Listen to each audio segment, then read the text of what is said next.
Sounds like a good menu. Hi, Emma. How are you? Hello, darling. Are you good? Here I am, tra-la-la.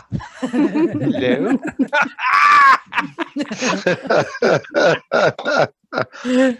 And that's how you know it's good to go. I do make that noise occasionally when I've been eating Indian food. Oh, good Lord. A lot of mercy. Who is that in the studio with you? Who is that in the studio with you? Is it who I think it is? Hello, gorgeous. How are you? Hello, darling. What brings you to California, IA? Hold on. Oh, Hey there. California knows how to party. Hey there. Hey there.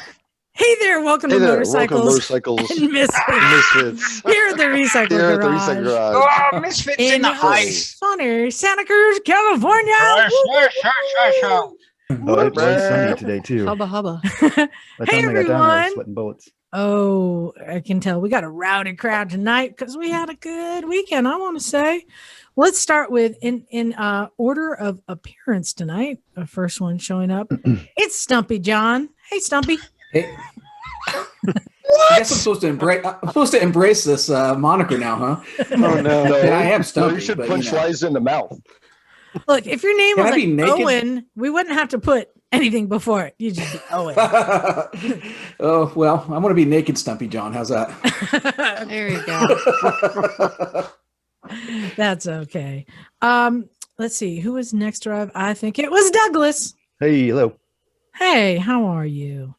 Well, thank you. And then I believe it was everyone's favorite ginger in the house. It's Bagel. I used a nut splitter for the first time this week. Ouch. Oh, Ouch. it's the way he walks. Does it come in large, Bagel? It goes up to about 3/4 of an inch, I think. Oh, speaking of nut splitters, it's Naked Jim. Hey, I just got my new from the Netherlands, my new Betty Page calendar arrived. Hey, look at that. Ooh, still in the plastic. God, I can't believe she's still doing photo shoots and she looks Doesn't good. she look great? She looks good. Is perfect for the garage. I agree. Yeah. And then, of course, coming in last, only because she's been very, very busy. It's Miss Emma. Hello, darling.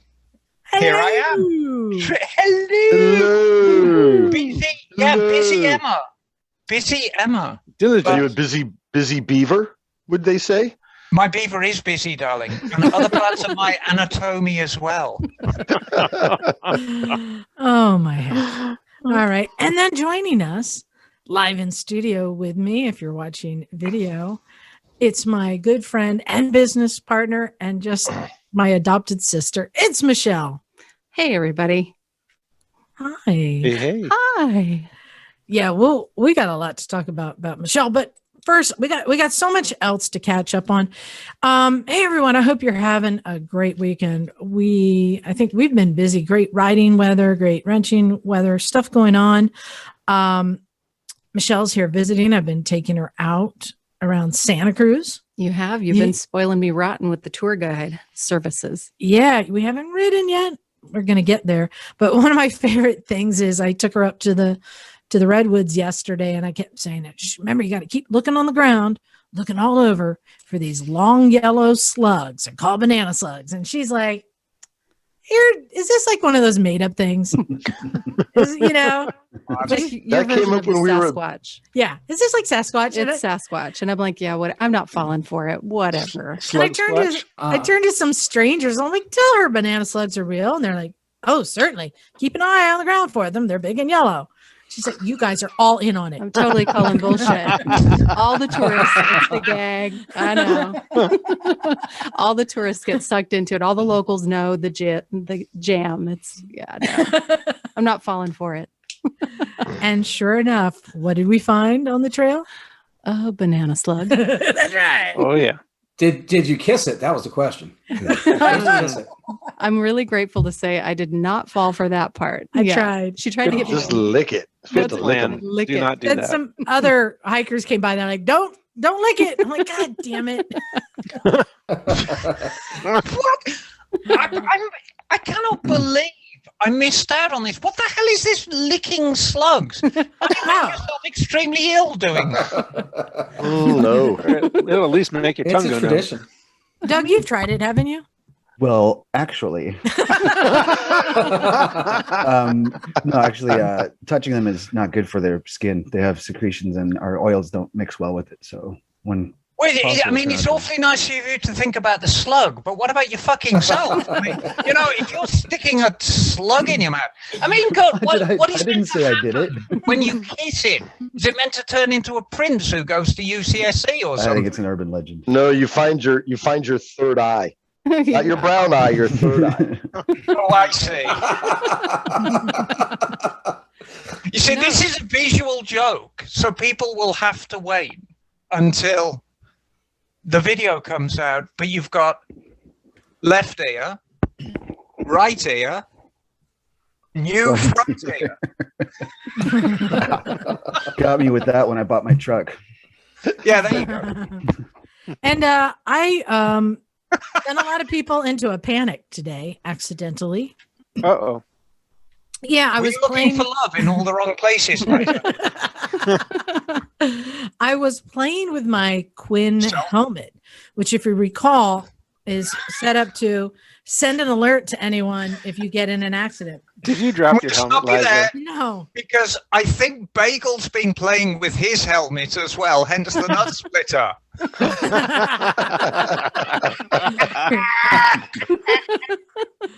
No, I was playing with the app on my phone, trying to figure out if it's possible to sync up to other people and do helmet to helmet. And I was pressing different buttons, trying to find menu option or something. And I pressed a little icon that turns out to be the SOS alert send. So everyone in my list got this SOS alert. Liza's in an accident.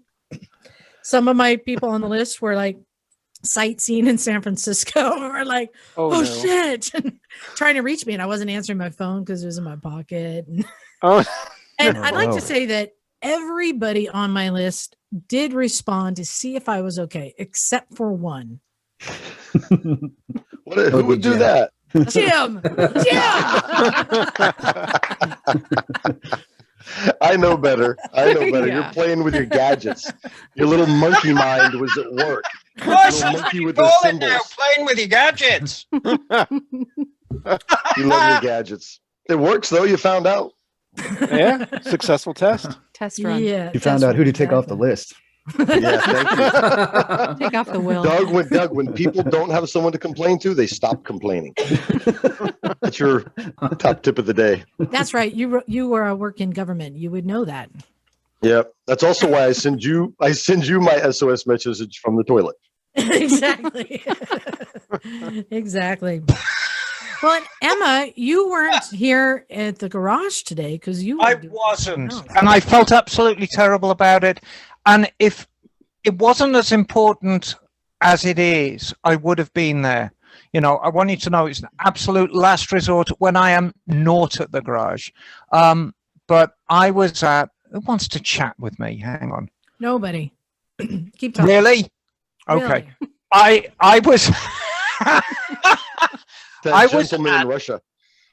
Yes, I was at my workshop Yeah. because I now Hooray. have the keys. Yay. Oh, excellent.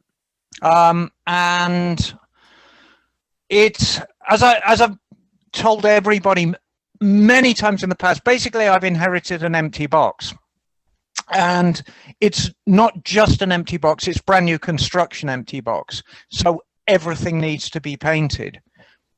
And I said to the landlord, I said, "Look, you put up drywall, put up plywood, whatever you want. That's on your dime. Painting, it's on my dime." So he did everything as I wanted, and it's a beautiful room. It's absolutely fantastic, but it needs painting. And when you're painting something that's 40 feet long, 20 feet wide, and 14 feet high, it's quite a task. Oh, So- what shade of pink are you painting it? I'm doing everything in battleship grey, which I think is entirely appropriate for the mood I'm in. But It's a very industrial space. It's absolutely brilliant. I love it. Oh, Congratulations. I have a big Thank you. banner. Would you like a big Indian motorcycle banner? I would love a big Indian motorcycle banner Yeah, I have Nice. one. because I'm only going to specialize in foreign and domestic. That's all I'm going to do. I'm not going to do anything else aside from foreign and domestic. That's It's what good. I do with beer. I get it. Yeah, exactly. It's Specialist, you see. You won't pay more elsewhere. So I know you have a lot of work to do. Oh, you See, just back Emma, yourself up, are don't you? Are you accepting donations in the form of labor at your shop? Yes. Yes and no. Okay, it's kind of like foreign and domestic. Well, yes and no. It's out too much of a task for me. It's a way too big a task for me. Over the course of this week coming up, tomorrow morning, to give you an idea of the timeline, all the primer is in on the room. Tomorrow morning, I'm going to go in and do the final coat, which is the Battleship Grey. Then I can actually start moving my stuff in. And if I could get some help from people, I've got a giant counter, I've got a giant showcase, I've got my lathe that's going in, I've got my workbench that's going in. These are like 500-pound pieces, and I've got no help at all. So, yeah, if anybody, it's spring break. If anybody would like to help me, I would dearly love help. And lunch is on me. Count me in. I'll give you a hand. Ooh. Yeah. Do you want to come up tomorrow, Jim? Yeah, it'll have to be later in the day, but sure. And then I'll look at the rest of my calendar for the rest of the week. But Yeah, I'll just come check down. in. But yeah, Sure. I mean, people can kind of come and go as they please. I mean, I tend to go in the morning, the roller door goes up, and then I'm backwards and forwards because there's nothing in there right now. Can I just come by for the free lunch? Yeah, of course you can. Okay, good. Of course you can. Dry bread and water. I hope you enjoy it. I didn't specify what the free lunch is. Well, we had a lot of fun today, and I knew you would because I wasn't there. you know it's fun when the mini bike comes out. Oh God. Nice. Yes. So we were setting up. I think Jim's the one who really ramped it up. I put up the little merry-go-round that we're doing, and then Jim was like, "We need teeter-totter." Yeah, well, I think John had a hand in that too. But yeah, it was fun. You know, it's fun to do those little skills things, and you know, people are always kind of checking out, like, "Oh, that doesn't look that hard. I could do that." And then you try it. It's hard. And it's good practice. It's pretty fun to do. You know, and it is, and it just reminds me how much. I mean, a lot of the people who were doing it in the garage, trying it out, doing these little course that we set up, and you see how many people aren't looking where you need to look, and you realize that not everybody has that training or remembers the training that they've had. And just doing little stuff in a parking lot with a mini bike can refocus your brain on where to look. And when you tell somebody, you see them struggling, and then you tell them exactly where to focus and look, and then they do it smooth. It's pretty cool. And we had, Yeah, I was at oh, go ahead. I was gonna say I was at Hollister today with Mike and his friend, and we were in the playground area, kind of the trials area, and they have a bunch of lumber there. They're building some walls and doing some cool stuff there, actually. But someone had laid out a few 2x4s kind of end to end. I think 3 of them actually. So when we were playing in the trials area on the teeter-totter there, started just riding 2x4s, you know, the whole length, doing that. So I was kind of in that mindset when I showed up to the garage, because I tell you what, that just riding on 2x4s, that teaches you a lot. For the teeter-totter in even more, you know. We just had one sort of casualty. The mini bike. It was pretty epic. Josh had come down. I mean, you remember Josh with the DRZ? Yep. And his other bike that you helped him fix. He went off the side of the teter-totter and went head first into the bushes. Oh no. It was a good one too. You got a round of applause from everyone. It was a pretty good one. He's a good sport about it. But Emma, that DRZ that you helped him with, there's an update. He brought in the cylinder head because he was out on a ride and the main shaft nut came off and his timing chain jumped, and he somehow, luckily, Douglas saw it, he knows, did no damage to that we can tell from the valves ahead, the sleeve, anything. It all looks good. It just seemed to like slip and everything goes slack. That is amazing. Yeah. So he's getting his chain got all kind of bunched up. He's getting a new chain and going to replace some stuff when he's in there. But we looked at it. Other than some like carbon buildup on the valves, there was nothing. Great. Yeah, it was pretty. He got lucky, except for he had to then walk. Was it 12 miles? Yeah, something like that. Oh, jeez. 12 miles because he was riding with people, but he was like, he didn't want to be a burden. He's like, go ahead. Oh man. Like they got him to like the road because they were off-road riding. But, Remind me, I mean, there's been so many distressed DRZ 400s at the garage lately. Remind me his. When did it come down? remember he brought down the two bikes, one that had really bad news, and then this one that wasn't as bad news. And but this one turned into bad news. It turned into bad news. Yeah, he came quite a distance, didn't he? Isn't he in Martinez? Crocker, East Bay. Crocker. Yeah, but he came down and brought a friend and had a good time today. Another cool thing that happened this weekend, there was races. Who watched the races? John, I think you. John, I watched Moto 2. Yeah. You guys want to give us an update on the races? Sure, John. I'll start with Moto 2. Yeah. So I was super excited about Moto 2 this year because there's Cam Bobier, who was the 5-time AMA Moto America champion, is riding Moto 2 this year. So I wanted to see how he's going to do. And then there's another American rider, Joe Roberts, who's there. So both of them had really good showings. I was really impressed. So Cam started in the 5th row and worked his way up to 11th place by the end. So he's well in the points. Do we still have no American riders in GP right now? Nobody right now. Yeah, that's crazy. Australians. Does that count kind of a little bit? It's close enough. But then Joe Roberts had a great showing too. He came in 7th, I believe, 6th or 7th. So both the guys did great. I was super. I mean, the race wasn't. I mean, the best race was sort of back in the pack, not in the front, because Alex Lowe took it pretty by like 2 seconds. But yeah, great to have racing back, man. I'm super excited. I'm cheering on Cam and Joe this year. We'd love to have another Nikki Hayden rise up.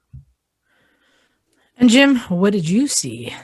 That would be cool. I'm going to watch that later tonight, John. I just watched MotoGP, so I watched the big boys race, and it was great. You know, I'm not going to mention anything about the race in case some people haven't watched it, but it's if you haven't watched it, I encourage you to watch it. You know, it's a little steep to get the season pass for it. But you said somebody without naming, somebody's out. You said, right? Well, Marquez is still out. I think John or someone mentioned he's going to be back in a couple of races. So later in the season, I think Marquez is going to come back, and who knows what happens when that happens. But right now, it's still anybody's game. It was made for really exciting racing today. You know, a lot of racing in the pack, like John alluded to, but and a great finish. So first race of the season. They were in Qatar, whatever, and a lot of fun. So yeah, I'm stoked racing's back, and it'll be fun to watch Moto 2. It's nice to see some Americans back in the racing. So check it out. Spoil it for you. You guys have how's it working? And you have a membership and you can watch it online? Yeah, it's a yearly pass. I think it's John, $170 or something like that. So it's steep. You can do a month to month too. And it is, but the amount of content they give you is amazing. I mean, you get the racing in high def, which if you watch it on a big flat screen is awesome. But then there's also different screens you can watch. You can set it up to watch different ways. And they have all sorts of other stuff like tech stuff and just interviews. And it's really, it's money well spent, in my opinion. Because way more than just the racing. Yeah. Down the rabbit hole. Well, Michelle, I wanted to catch up with you a bit. You've been to Santa Cruz before for a little bit, but you're getting the whole treatment. And this was the first time you got to spend the day at the garage with everyone. How was that for you? It was amazing. It's a really, really cool community that you've got. A lot of all kinds of different bikes, all kinds of different people, and just tons of laughter and community. And yeah, really supportive. It's a great vibe. So it was really cool. I mean, obviously I listen to the podcast and I get to see some of the videos, YouTube videos and all the fun stuff, but to be there live and in person was even better. We should have done some chariot racing then. I know. I told her about it. I got to ride the Mini. So, hey. All right. I know, dude. The parking lot. I showed her the parking lot. It was empty yesterday. I'm like, oh, chariot racing. And we had dogs there. Little spent the day, and Charger came by with Terry, and Yeah, Charger. I haven't seen those guys in a long time. Cool. you got to see the whole all the characters. And there was 2 people actually getting stuff done. Charlie seems to be really fortunate with that race bike that he bought, that everything seems to be looking good and in spec, and he's just getting it all tip top and changing out fluids and all that. And Adrian came down and changed out tires. Other than that, there was just a lot of just like hanging out. Did Charlie get that bike running again? I think it's all back together. Yeah. Okay. But Good. now he's just working on like coolant and brake fluid right. and just doing stuff like that.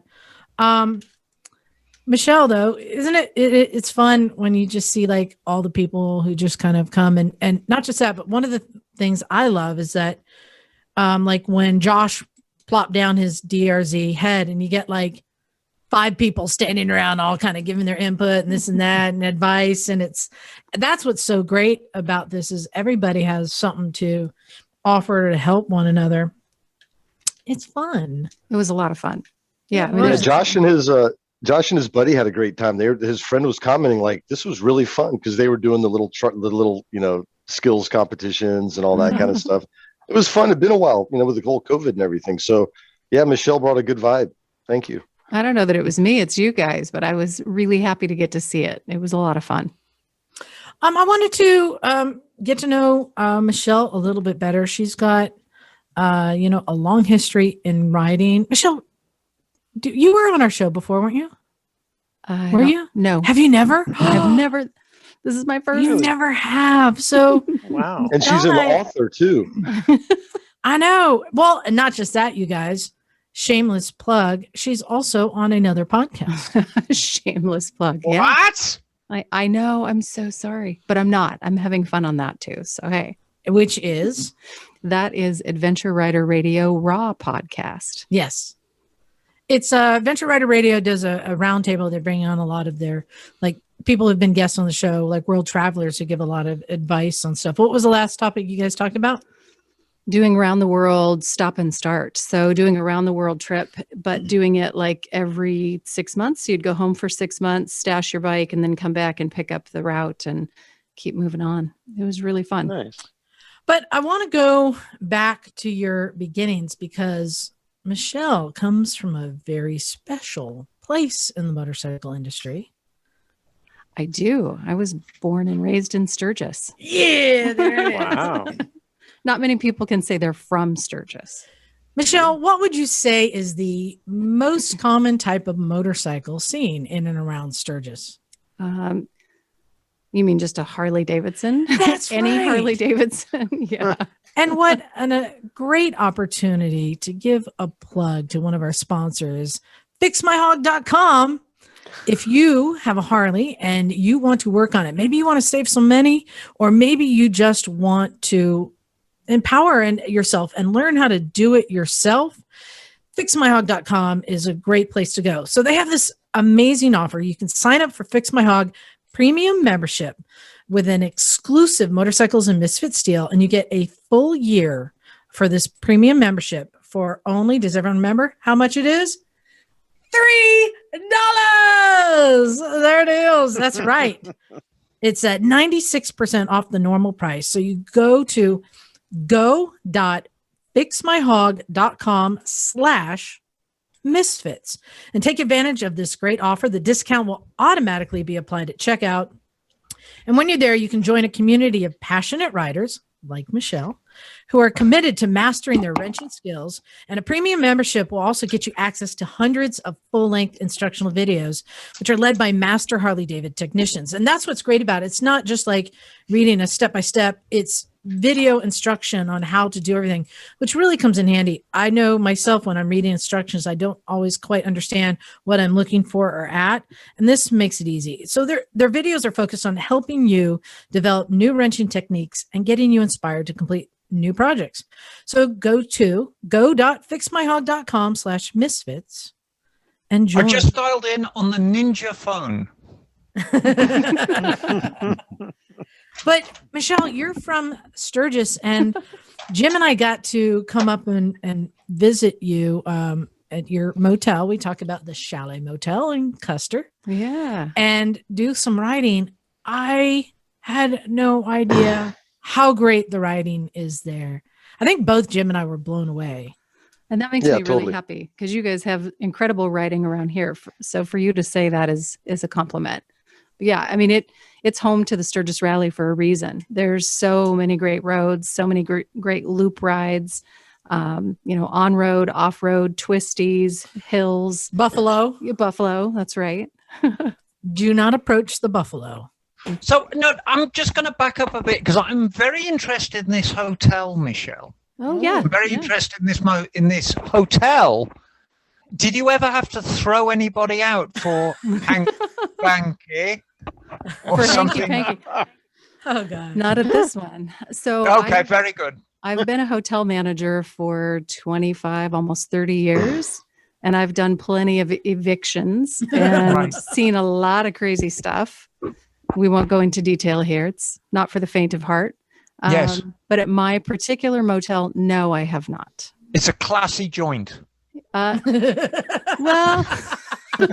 there are freestanding cabins. There's no shared walls, so it's a little more forgiving. If you Oh, If you qualify muffins wrapped in cellophane as classy, then yes. That's right. okay. They're beautiful Well, I little do. units. And that's not a I call it a euphemism. casita. Out here, we would call them casitas. I think the most dangerous thing you have to deal with there is just the hail. I Yeah. can't believe what just the hail does there. That is a Good fact. Lord, Yeah. It's wicked. the weather We have- there is no joke, man. It is no joke, and it rolls up out of nowhere. So when you're out riding someplace and you come around a corner, there will be tall hills to the west, and you won't see a storm coming. But- And all of a sudden, you'll be in a downpour and a flash flood. Wow. Or You know, we tornado. do I remember- tend to get spoiled here, as you quite rightly point out, Michelle. The riding here is fantastic. I hope Liza gives you the opportunity to come down towards my neck of the woods on Highway 1. The ride down to Big Sur and back, it's among the most beautiful in the world. I would love that. I've ridden it before on Right. Liza's KLR, as a matter of Oh, fact. fair enough. A couple Oh, of years course ago. you did. Yeah. I'd do it again in a heartbeat, as far as I can get until the road quits. I've heard. But you there's know, a it's block. very much here. It's a two-season climate. I mean, we have days like today and cold, dreary days, and that's it. And that's really all. Hold on. do. Remember, somebody from South Dakota, when you use the word cold, it's a completely different definition.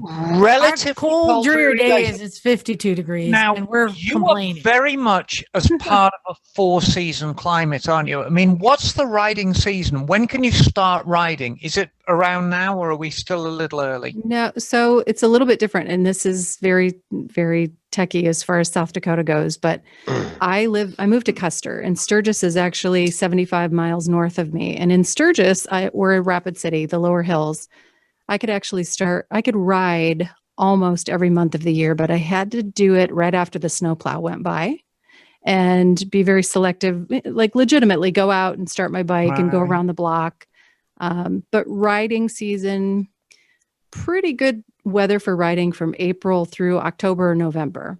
But Okay. about 4 or 5 months you can't be out. Now in Custer, I'm 2,000 feet higher in altitude, and I can get a foot of snow in mid to late May, and it snows early September. So it's a different ball game. Just that Just because of the elevation. right. And I think one of the things we were really impressed, besides all the, great riding, which obviously like any kind of bike cruiser, anything can enjoy the rides. Jim, how many miles of dirt roads did you discover there in the Black Hills? Well, I think, and Michelle, correct me if I'm wrong, but I think there's well over 3,000 miles of dirt Yeah. roads available to people there. Wow. Yeah, I think I'm trying to remember how many dual sport miles I did, and it was I know I did 1,000 that whole trip, so it had to have been 700 or 800 just in Custer or around the Black Hills. It's endless, and it's the beauty is mind numbing. I mean, it's beautiful here, but out there, it's so vast. We hit it when the wildflowers were blooming. Yeah. Oh, God, I can imagine. It's just amazing, but the riding is just endless. Is this BLM land or state land or private land? It's Federal Forest Service, so it's national forest. But there's BLM tracts of land around too. Okay. So it's a mix, but most of it. But is it's Federal available Forest for Service. riding. Absolutely, yeah. Wow. And it's Watch very, out for Yeah. watch out for what? the cows. Yeah, I still especially the got big cow hairy ones. PTSD. The big hairy ones with the humpbacks Oh, are the worst too. Those are huge. They're like dinosaurs. My God, those things. Right. It's great. I mean, I would go back there again in a heartbeat. That was some of the most fun dual sport riding, as far as varied terrain, climates. It goes from super dry to wet, like almost like an African savanna. It's so dry in some places, and then other times it's sunset. Like, no joke, the fish are jumping, eating bugs. It's gorgeous. Yeah, I mean, I would encourage anyone to go stay at the chalet. Yay, thank Let you. Michelle be your guide to the magical Black Hills. But you know, the places like the Dakotas, really anywhere in the middle, Ohio is glorious in the summertime. But what stops me from venturing that way is, I mean, just these brutal winters. You become acclimatized to California so quickly. I mean, I grew up in a 4-season climate. I mean, Britain, it doesn't get cold like you get cold, but it snows, you get ice, Right. maybe on a couple of the weeks of the year, but it's very much 4-season. And I got used to California in a week. I can say, yeah, the older I get, the more I agree with you, the less I like shoveling. But Right. I grew up with a mix then of vehicles. So I snowmobiled as much as I motorcycled. And I actually had a snowmobile. And so all those same trails and roads that Jim's talking about, which are fantastic for summer bike riding and trails, they're perfect for snowmobiling in the winter, and they're a blast. So you make I the most of it. remember Liza posting a picture, because, you know, we tend to think of snowmobiles, certainly here in coastal California, as these kind of rinky-dink things with pull started. You know, it's all. And she went into a dealership and she's sitting on this thing. That was at my place. Yeah. Easily the most amazing piece of machinery I have ever seen, and probably $20,000 worth. Oh yeah, and they're amazing. It's serious 12 feet long. Yeah. Yeah, I know. They were cool. But I wanted to take advantage of having Michelle here and talking a minute about Sturgis. Sturgis is, you know, it's what is it, July? No, August. First full week in August every year. August. As we've known, it's been going on for how many years? This will be the 81st. And how many have you attended? Probably 30 some. Yeah. Okay. You could say she's pretty much a pro at this. It's controversial holding a big event like Sturgis during COVID. It's not completely safe yet. So I figured this is a great opportunity to have someone like Michelle to give us advice for anyone wanting to go this summer, and what to do, what to not do, and how to navigate and be more safe, but still have fun at an event like this. So Michelle, what are some of like the highlights, the absolute you must do things at the Sturgis Bike Rally? Gosh. Well, I think without doubt, everybody has to go to Main Street, and Main Street is where you really get the vibe, the feel of it. You see all the pictures online of all the rows of bikes parked, and you're in the heart of it. Then it's something that I think everybody should see and experience. Sturgis is pretty special, just because I'm a believer in the legacy of something being around for 80 some years, and that's pretty cool in and of itself. A lot of people come for the riding. So there are very specific rides: Needles Highway, Iron Mountain Road, which actually are closer to Custer where I live. Those are amazing twisty rides. We're actually kind of calling Iron Mountain Road, it's like the Western version of the Tail of the Dragon. I think there's something like 319 curves in 11 miles or 7 miles or whatever it is. So yeah, nice. The riding is special. Being on Main Street is special. A lot of people go to Custer State Park, to the Badlands, to Devil's Tower. There's a lot of traditional events. There's on Wednesday of the rally what they call Ham and Jam, which is a barbecue feed. Do you have to bring toast? Bands. No, they'll feed you. Oh, okay. And that's over actually by Devil's Tower in Hewlett, Wyoming. So it's just across the state line. can we go back? Devil's Tower Yeah. gained international fame as the setting for the finale of Close Encounters of the Third Kind. Mhm. That's right. And it really does look like that, doesn't it? It really Yeah. does. Yeah, Jim and I went there on our trip last summer. It was crazy looking. Yeah. It was funny. We started playing the Close Encounters soundtrack. As we're driving up to it. It was My awesome. favorite scene in that whole movie is where Richard Dreyfuss makes it out of his mashed potatoes. Mashed potatoes in a trash Yes. can. Yes. That's amazing. This means something. Yes. That's right. So you'd say like doing all the day rides, stuff like that. The day rides are really what Sturgis is known for, because so you can actually come out for the week of the rally and ride a different loop road, ride some stunning twisties, go to different parks and have a different ride every day of the week for, for sure a week or 10 days, the length of the rally, and longer if you wanted to. And what are some of the other things? Do you have to is it a tradition? You have to get steak tips? Well, I mean, that's me. That's a local. I go to the Loud American on Main Street and have steak tips. Of course I do. Wow. I'm a ranch kid. We eat beef. Yeah. Yeah. Yeah. And of course, I mean, we got Mount Rushmore there and then the Crazy Horse. Crazy Horse is there. Mount Rushmore is there. Badlands State or National Park. And that's like 100-mile loop ride, 150, depending on where you're coming from. And just beautiful, all different landscapes, grasslands. There's really cool rock formations, rock towers and spindles. And yeah, you saw some of it. Now, what would you say if somebody is trying to be COVID safe? What would you say are some of the things maybe to avoid?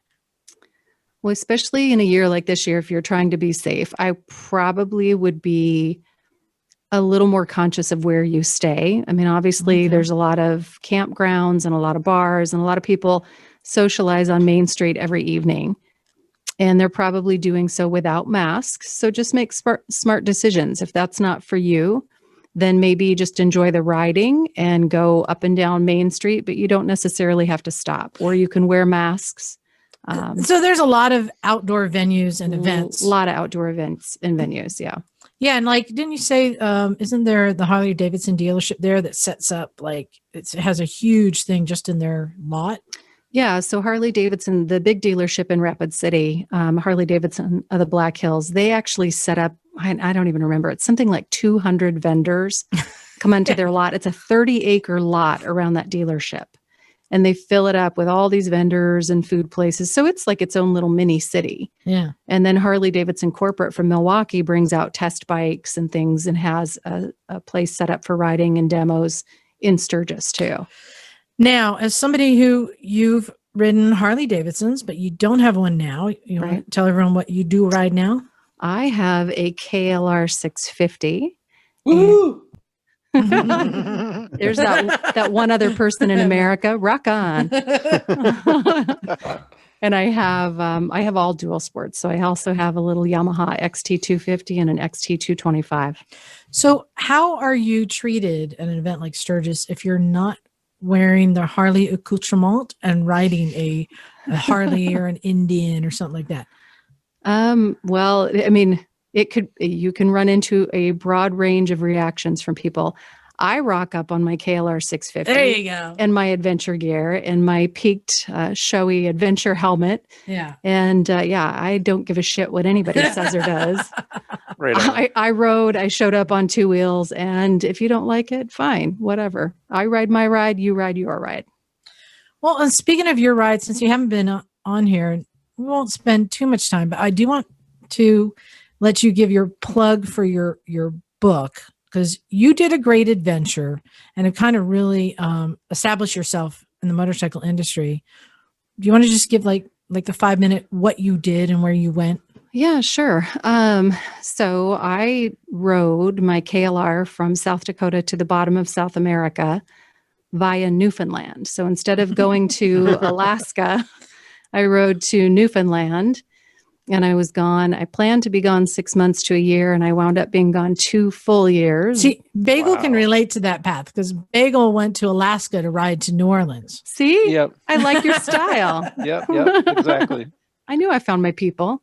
Exactly. Yeah. So I was gone. I was going to be gone 6 months to a year. I was gone 2 years, rode 45,000 miles, broke 2 bones, met tons of crazy cool people, and had the experience of a lifetime. Really felt like I met my tribe and loved every minute of it. So traveled through 20 countries. And when I got home, I wrote a memoir about it and self-published that book, and also a how-to guide on how to do that same kind of trip yourself on a bike. And where can people find these books? On Amazon.com. Yeah. So the memoir is called The Butterfly Route. And the other book is, I don't remember. It's got some long ass title. Okay. It's like Tips for Traveling Overland in Latin America by Motorcycle, blah, blah, blah. It's massive. Oh, you're so good at plugging your books. I know. Love it. I love it. But most notably, you are my partner from Werwer and from Rev Sisters. Yay. And we've been working on the upcoming film festival, which we're going to be announcing, releasing passes soon. RevSisters.com. Keep an eye on that. It's free passes unless you want the extended viewing pass. And then it's, how much do we charge? $10 for 2 weeks of viewing. I think we've got something like 9 hours of films ish. It kind of depends on what the final selections are. But yeah, if you can't cram those all into the weekend because you've got other plans, you've got date night, you got to work, whatever, save them and savor them for 2 weeks and $10. Awesome. Exactly. But and another thing that you are, I think, qualified to advise somebody on, as somebody who, you're not the tallest person ever, and of course, riding adventure and dirt, it's hard to find the right bike, and so many dirt bikes are tall. And it just so happens that our friend Stumpy John here is also trying to find a new bike. And I said, John, you know who to talk to. First of all, women, dirt riders, adventure riders, they've got it all figured out. They've tried them all. They know what works. And Michelle already has kind of figured it out. So I thought, let's talk a bit about John's bike quest of finding the right bike. John, you were looking at riding. So you have your KLR 650 and you're really beating that bike up, and you're taking it on pretty challenging courses, which is fine. But when you're riding with people on lighter, more nimble bikes, it's a lot more of a challenge, and you don't want to be that guy. So what are some of the bikes that you were looking at? Well, and let me just say, so, you know, I'm fairly comfortable in the KLR. So something around 33 to 34 inches seat height is okay for me. But it's just when I get on the, 37 inch or 36 inch bikes, it's a challenge for me. I mean, I can get on it, but often even getting the kickstand up is part of the problem, because you got to go all the way to the right to get the kickstand over. So I'm on a quest to find something that can fit my stubby legs. So there's a couple things I'm looking at. I think I'm just going to share my screen if that's all right, and we can maybe talk about the bikes. And Emma, Douglas, you have experience with these kind of bikes. This is a good opportunity for us all to give him some feedback on what would be, good price, a good value, good bike, all that. And so I need permission to share screen share. So one of the things that we were talking about, one of the first bikes you were looking at was a DRZ 400. Yep. Right. And, and I had an idea on that one, which was because it came with both sets of wheels, the dirt wheels and the supermoto wheels. And I said, why don't you put like knobbies, big block tires on the supermoto wheels? And you kind of been getting mixed response. Douglas, what do you think? Do you think that would be a good dirt bike? Not with 17 knobbies. No, I mean, the front wheel is bigger for a reason. Yeah. McCarthy rides his with the 17-inch, and he's got TKCs on it. Yeah. I mean, definitely. I rode Avon Distanzias on my DRZ 400, the supermoto, and they did okay in the dirt. They were kind of just meant for dirt roads. But if you're going to expect a 17-inch front tire to do the job of a 19. It's just not going to happen. Yeah, you're not going to want a 17-inch. Yeah. Yeah, exactly. Dirt bikes have 21-inch front wheels for a reason. So, it's going to be a wheel switch. But you guys have to remember, as I told John, you can't have everything. And if you are better off having a shorter bike that you can be able to dab and put your foot down and get out of situations, is it a good compromise to give up that big wheel? No, not if you're going to be riding off dirt. Are you going to lose a lot of ground clearance? Someone's going to mention lowering it too, but it kind of defeats the purpose of the dirt bike. One that we talk about sometimes, I wouldn't mind having one, is a WR250R. I know 2 females that ride those, and they're not tall at all, and they're great bikes. So, I mean, they're a little tough to find, but I think those WR250Rs would be a great choice. Yeah, so he brought up some bikes for us to look at to see. Oh, is that the So here's a so let me just say, so the DRZ I'm looking at, see, this is the problem right now with the used bikes, is everything is just so crazy expensive. Wait, hold on. That's a 2019 TW200 for $4,000? Yeah, but it's a long way away from California. Well, no, it's in Santa Ana. So, dude, that seems like a good price for a bike like that, doesn't it? Yeah. Except, has anyone else ridden a TW200? Yes.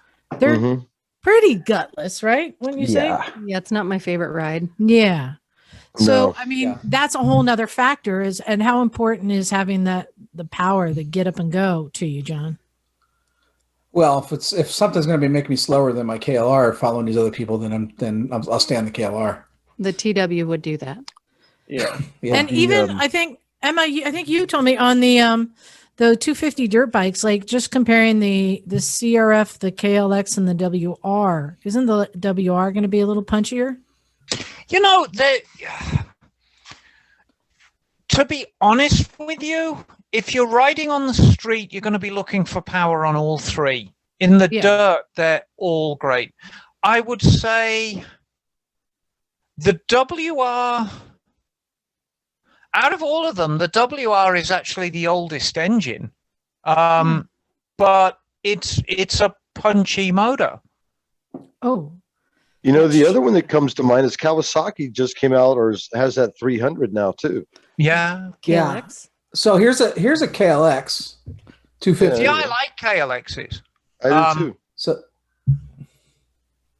but again, you're talking about a standard size bike. And one of the things that I was explaining, John, is there are some 250cc bikes that are already kind of a lower profile. Like I had mentioned the Super Sherpa, right? Right. And what other bikes do you know of, Michelle, that are already a lower profile? Well, obviously my XT 250 and XT 225, and he rightly brought up the TW 200 because that's another one, but it's a different riding experience, of course, with those fat tires. Right. And, it depends on what you're riding with to some degree too. If you're riding with other people that are on different bikes, that you're going to be riding along with. I'm not sure. Yeah. And if you're doing highway to get there, or if you're trailering it. Michelle, I'm going to stick my neck out here. As fun as the T-Dub is, it's not a serious off-road bike. No, I agree. mm-hmm. And you can't regard it. It's a fun bike. Right. A T-Dub is exactly the kind of bike that you can dick around in the backyard until the going gets so tough. And then, the fun ends. It's I was going to say it's great for like campgrounds and mud holes. Well, I had It's a vintage days bike. It's a vintage days bike. Yeah, exactly. I had a friend ride the Continental Divide on one. I did 800 miles of the Continental Divide on my XT 250. And one of the girls was riding a TW 200 and one rode a Super Sherpa, Cowie Super Sherpa. Mm-hmm. So the 3 of our bikes were kind of just a mix, but all those lower displacement bikes, and they were a blast. And Molly rode the shit out of that T-Dub. Then it could go anywhere. But you're right. It is a different riding experience. I mean, you may be surprised to know people actually ride scooters at above 20 miles an hour.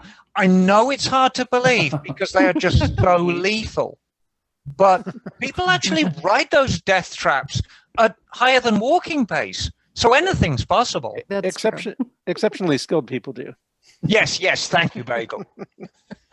What other bikes are there? I want to just give him as many options as possible, because the other thing that we're running into is bikes are going for a lot of money right now. This crazy COVID pricing, Yes. where a bike, what were you saying, John? Like it's like 7,000 new and it's a 10-year-old bike and they want $5,000 for it or something? Yeah, I was looking for the Yamaha 250 dual sport, and it was $4,000. And Right. he's like, dude's like, no negotiating. It's $5,500 for a brand new one. So that just doesn't make any sense. And this was the carbureted one, not the fuel injection one. So Wow. Right. he's smoking something. I was mean, talking to a guy. Oh, I'm sorry, Jim. Go ahead. I was going to say, I was talking to a guy at Hollister today. Same thing. He bought a new Husqvarna 252 stroke, and he said the prices of the used bike. He's like, screw it, I'm just going to buy a new one. Right. But that's one thing we haven't talked about, or maybe the European bikes. KTM, Husqvarna. I mean, they're so light. They are, But but tall.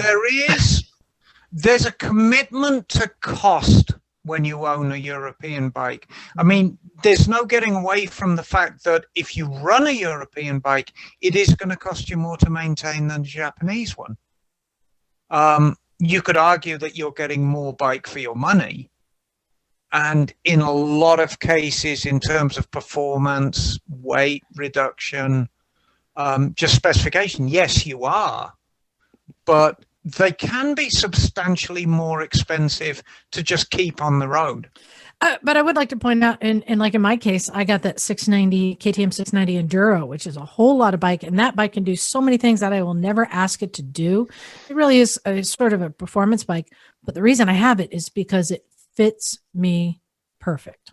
Right. It feels right. And in this case, if there's a bike that fits him perfect, let's do a little callback.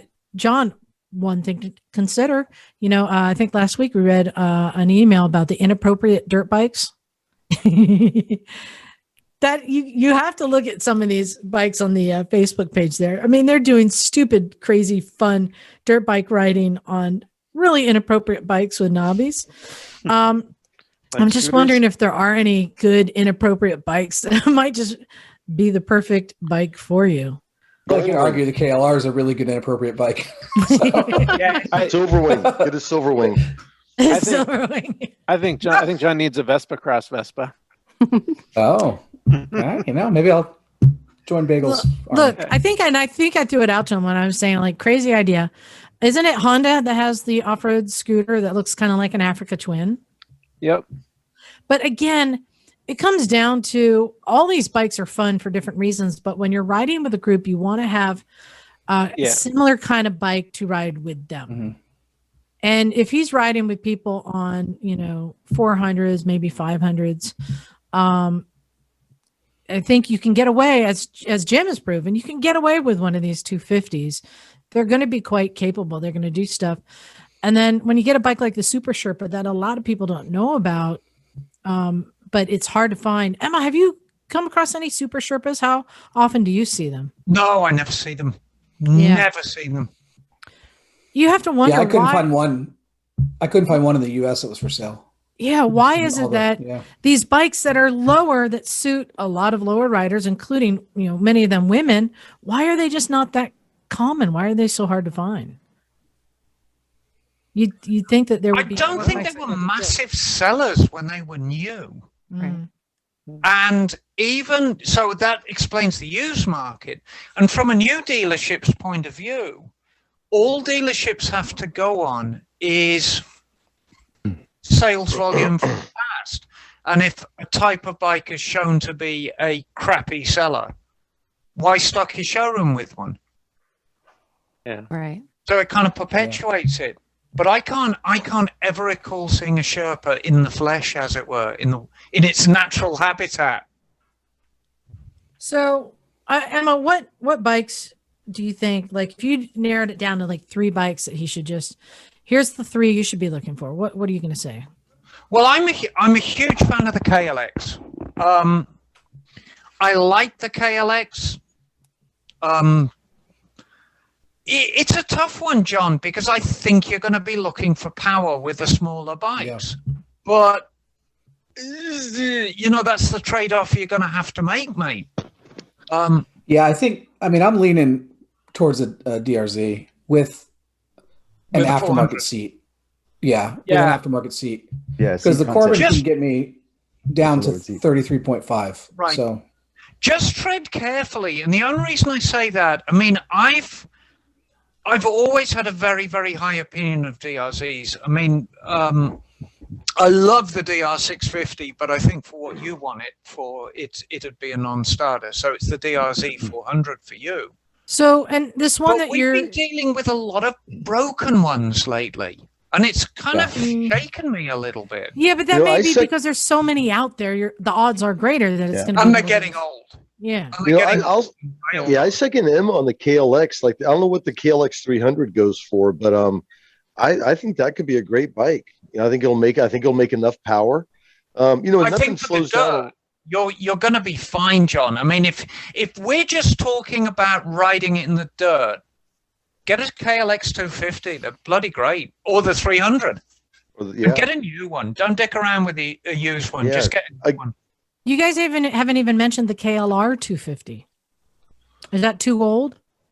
It's getting there, and it's kickstart only. And the problem is with a kickstart only bike, they're the easiest bike in the world to start. It's not like the old DR350s where you're kicking and kicking and kicking and kicking. But if you're going up an incline and you stall it, you know, especially if you're at the limit of your seat height anyway, you don't want to be messing around with a Kickstarter. You just want to hit the button. KLR 250 is a great little bike and such a sweetheart, but it was only ever a Kickstart only bike. I love them. I think they're just great. So here's, can I throw out another crazy idea? Oh gosh. How As long about as we can make fun of it. I'm just thinking of like a lower bike. How about like a vintage Elsinore? Oh God, Liza. Oh What? God. Dude, if you get it on a vintage bike and you're ripping like two-stroke man, right? Yeah. John, you just put a sandwich in your pocket. Jim will tell you he's got it all written down. All the goals to be two-stroke man. Strap a shovel to the back. So there's a couple of bikes which actually carried the Elsinore name. Are you talking about a CR Elsinore or an MT?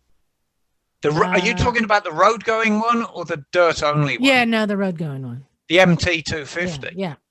Yeah, I mean they're good, but they're like, you know, you might as well get an old TS 400. Yeah. You know, if you're going to break your ankle kickstarting a bike, you might as well break your ankle kickstarting a 400 two-stroke and not a 250 two-stroke. Okay, so now, Sorry, go ahead. one last thing. Yeah. The CRF 230M was imported for 2 years in America, and I saw one for sale late last year sometime, and I almost went up to buy it, but it sold by the time they took it off the Craigslist. But I believe you can get that with larger wheels too, and it is not a big bike. We've all ridden them. The 230s in the dirt are very capable. Didn't Megan get one of those? Yeah, Megan and Antonio had one. Yeah, very. Cindy Creech too. Yeah. Very capable bike. I don't know how well it would do on the road, but remember Chuck? Yeah. Used to come around. He had one, a supermoto, and I Yeah. rode that on a ride with him. And it was a blast.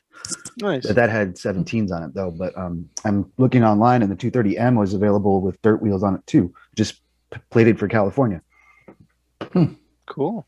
Oh, that's a good one. But now, do you guys see, like, bringing it back full circle when I was saying maybe the DRZ 400, so you get all the power, but with the smaller wheels might be the better compromise of all the things, you know? Because otherwise he's looking at dropping the suspension, you know, doing all the dropping the seat, doing all the things. And Adrian had my back and said that she thought it would be a great bike with the big blocks on the sumo wheels to go out and tear up the dirt.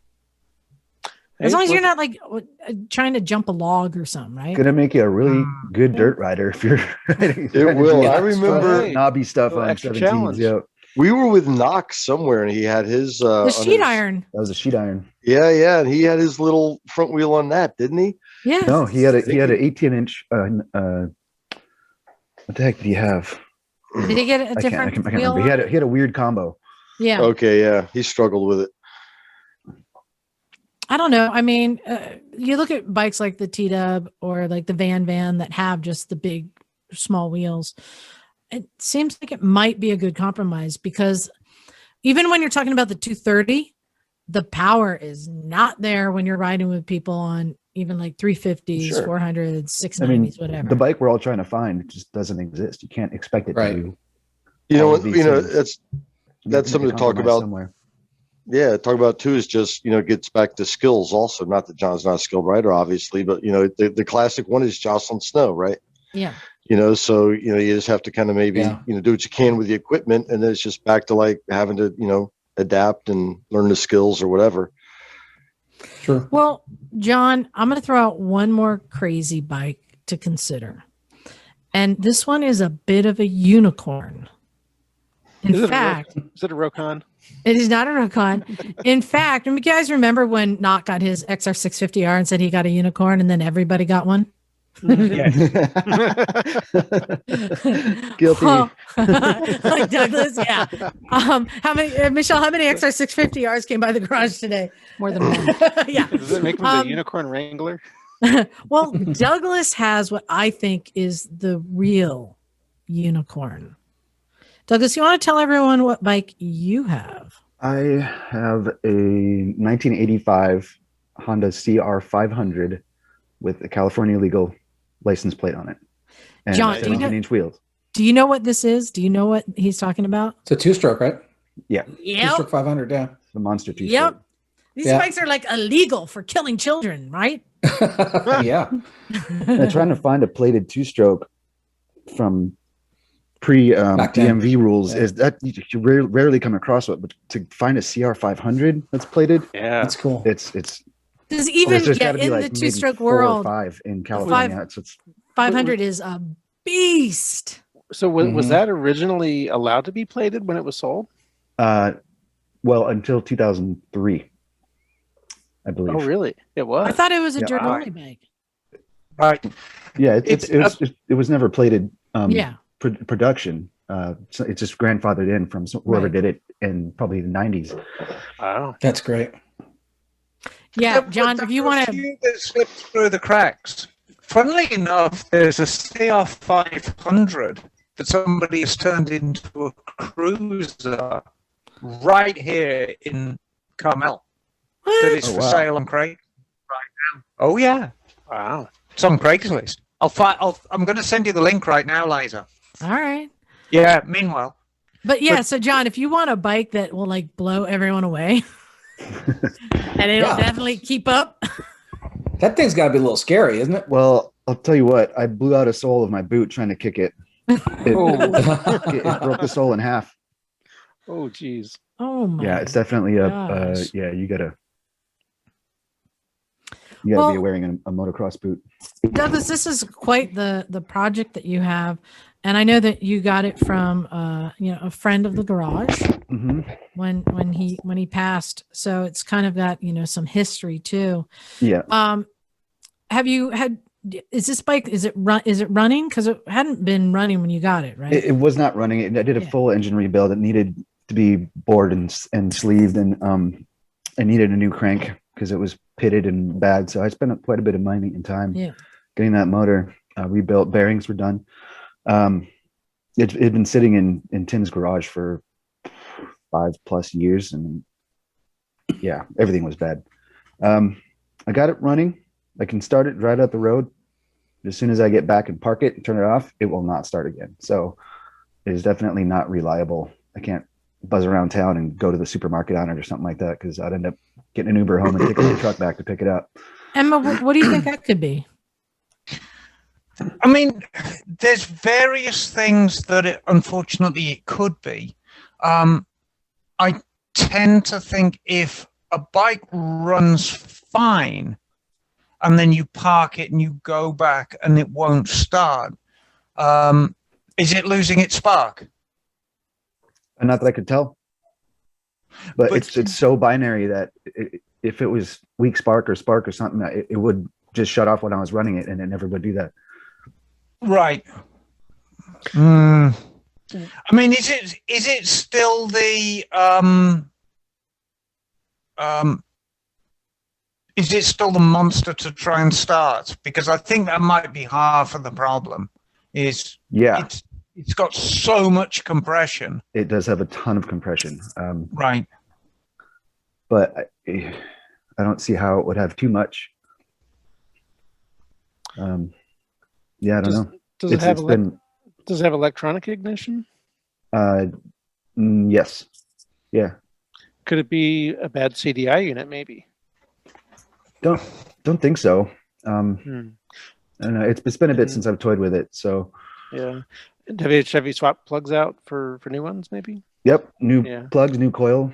Wow. The spark does look kind of weak, but again, it's really hard to kick it to get a good spark. Yeah. There's so much compression. Even with the spark plug out, it's still hard to kick fast enough. But what's going to make it that it'll start and run and then not want to start? What is it about it getting If I warm? knew that, we wouldn't be having this conversation. Is that going to be vacuum? No. No? No. It's not going to be bad fuel? No. Had fresh fuel. You know, I'm going to stick my neck out. I think even though it's sparking, it's not sparking well enough to start. When that plug is under a critical environment, that's under pressure, it's giving up the ghost. Yep. And I think there could be coil, that could be the pulse generator, it could be the alternator itself. It might be the CDI box. Who knows? Or it could even be the pickup on the crank, possibly. Yeah. Well, I brought it to what's that place? Revolution Suspension, or is it Evolution? Gave it to them for a few days and said, I want you to just go through everything, tune it all right. And they gave it back to me and said basically it was good to go. So I guess they didn't have any problems with it, but for all I know, they may have not even started it because it's really hard to start.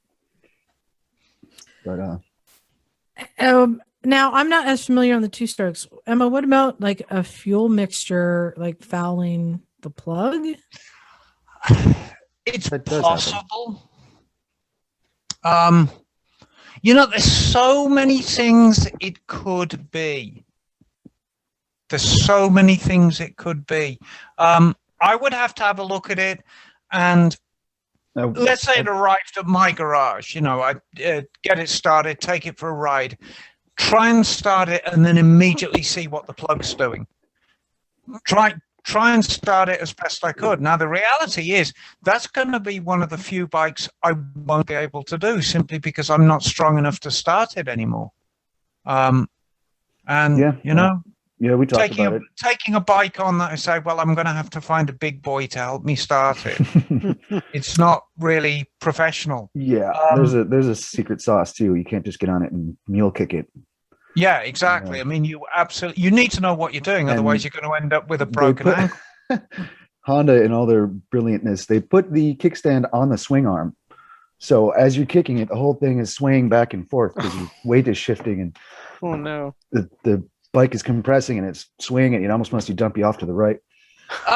Liza, this is as good a time as any. What is the Recycle Garage's email address? recyclemotorcyclegarage@gmail.com.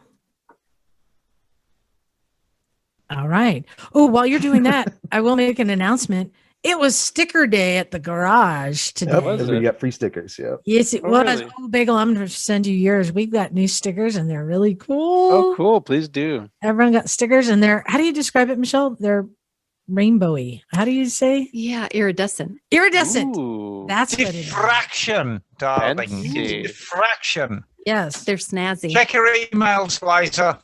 And to listeners, don't you worry because those stickers, I got enough of them. They're going to be going in the upcoming Patreon thank you package that I send out. Everyone at a $5 or more per month is automatically going to get one of the new buffs that's coming out and a sticker.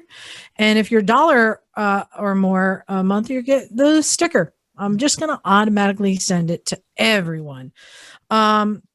If you're not a sponsor and you'd like to get one, you can send me an envelope, a SAZY, and you can send it to 342 Washington Street, Santa Cruz, California, 95060, and send it to Motorcycles and Misfits. And I will send a sticker out for free. That's right. Ooh, is this a CR500 bobber you sent me? Wow. Isn't that ridiculous? What? Okay, hold on. What? Oh, okay. Nope. Oh, wait. What? Okay. Yeah, guys. I mean, come on. I'm going to say that this was a tastefully done Oh my custom God. bike. Whoa. Like, was a It Zoom is style a, almost. it is a bobber. You Wow. see that, Michelle? That's It's a the blobber weirdest thing. with crazy blobber. rake pipes. Yeah, crazy. You got it. I mean, you got Wow. to. But at the heart of it is a CR500. And the thing that is of interest to you, Doug, is to address the starting problem, there is some kind of automatic decompressor in there. There is. Yes. Yes. there is. Yes. Yes, I think she's saying, is that the issue? Well, you know, You use the having decomp. attempt to start the beast. You use the decomp to get it past TDC. That's all. Once you kick, it's not going to start if that decomp is open. Right. But is it something that's getting warm and is then creating It's like a breaking gap? down. That's what I'm thinking. Something's getting warm and breaking down. Oh, so the decomp is staying slightly open and not. No. Something electrical is getting warm and breaking down. Something that has small resistance is getting warm and getting a lot of resistance. And whether it's a wire joint itself or a wire itself or an internal component, that's where I'll put my thing. But I thought you'd enjoy that, Liza. It is madness, really, on two wheels. Maybe I do appreciate that. Oh, even thank you, Doug. new plug leads, even maybe. I appreciate it as much as I got to get to some of these emails because this is really cool. I talked about some of these bikes that shouldn't be on the dirt, but look like it's just so much fun. So this one, so we had a listener, Keith, sent us some pictures and styles of these bikes. I mean, John, don't you want to ride that? Is that a sprint? What is that? A triple? Yeah, that's the Triumph Street Fighter. The with Street small Fighter. frame. Yes. Is it a single-sided rear swing arm? Yes. Wow. Oh yeah. What kind of With tire do they have knobby- in the back there? That That's a big old one. thick tire. Look at that. Yeah. It almost looks like a car tire. It's like Mad Max. So that's from Keith, and he Yeah. says, hey, I think there's a new category of bike showing up, a mix and cross between a Scrambler, except it doesn't have high pipes, and a Cafe, except it has big block tires. Is this a Brat? I'm not really sure. They fit well beside a brand new TW200, except these are considerably larger displacement. So I figured I'd ask the experts, where do you place these? Or are we looking at a brand new category? Is this a muscle scrambler, a sand scrambler? I don't know. I love them. And if I could figure out how to put wider, taller tires on my RD350, it would have tractor tires on tomorrow. So he's included some pics. And here's this other one. Ooh, I like that. Is that not a CB750, is it? That Emma, is that a DOHC CB750? Let's have a look. Lift it up. Oh, there. Up. Oh, there you go. Yeah, that is it could be a 900, but it's the Yeah, 750 CB900. 900 base. Yeah. Good looking bike. Yeah, And it real nice looking bike. Almost has like a cafe tank and a Brat seat and knobby tires. Yeah, and I mean, that isn't really, that's in a different category to the Triumph because, you know, I've noticed a lot of cafe builds, they like the knobby tires just for the look. Yeah. That Triumph you showed, first of all, that is a serious off-road weapon. Right. That Yeah. thing is, yeah. Yeah, the difference I think is clearance because that other bike just was much lower to the ground than Well, and what both of these have in common is the lowest thing on the bike are the pipes. So that right there Yeah. I think, That is disqualifies it as a legitimate dirt bike. But it looks like a good time. But here's the question: are these a new style? Is this a brat? Is this? No, it's not a brat. What do you call? What do you call these? I don't know. I mean, I think it's up to us. I kind of like that sand scrambler name because those fat tires are ideal for the sand, right?